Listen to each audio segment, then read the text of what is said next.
Another great day on the range. Long day, real quick. You got to shoot the FAL today quite a bit. Yeah. Shot it a couple of times.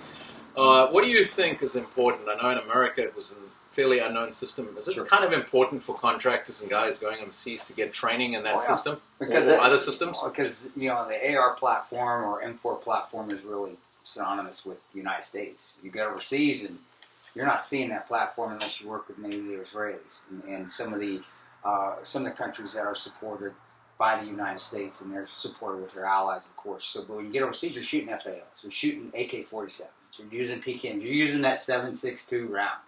So, having experience utilizing a system like an FAL, like a FAL, or an AK-47, and knowing that system before you go overseas is paramount, because that might be what you have. The first time I went to Iraq, I didn't have an M4. I had to buy a local AK-47.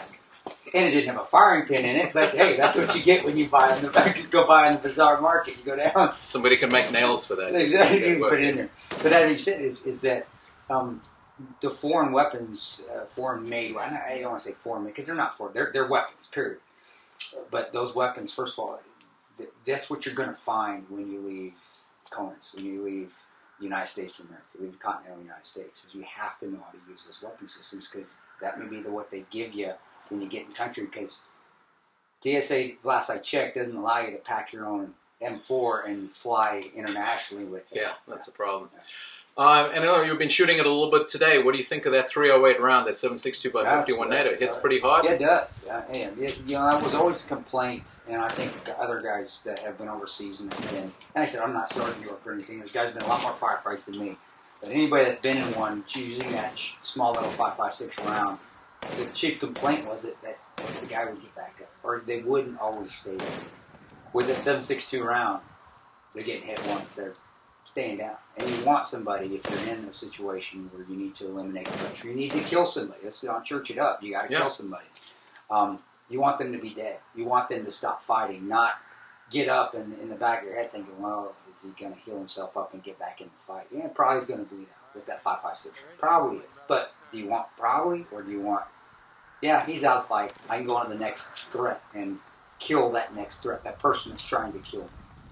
So yeah, you got a bigger rounds. All right, so your impressions on that DSArms FAL you've just been shooting today. It's a traditional parafolder.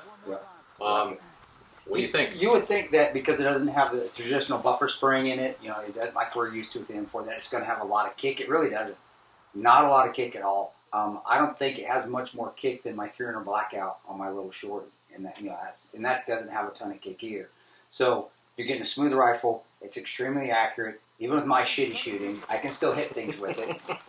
And when you're hitting with that big round, and the thing is that since it doesn't have that huge kick, you can get multiple shots on it. You don't have to reset yourself because it's breaking your shoulder down like Daddy's shotgun. You know, you're shooting and you can get another shot. You can do a control 4. You can do 3 control 3s. You can do control 4s and shoot multiple shots on that same target or traverse to different targets, and you can still get a good sight picture because the recoil isn't kicking your ass, even without having a traditional buffer, because you got the parastock on.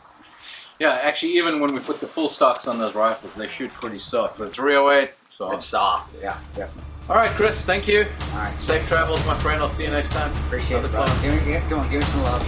Put my hands up. Right there. Hey, bud, make that sound over there.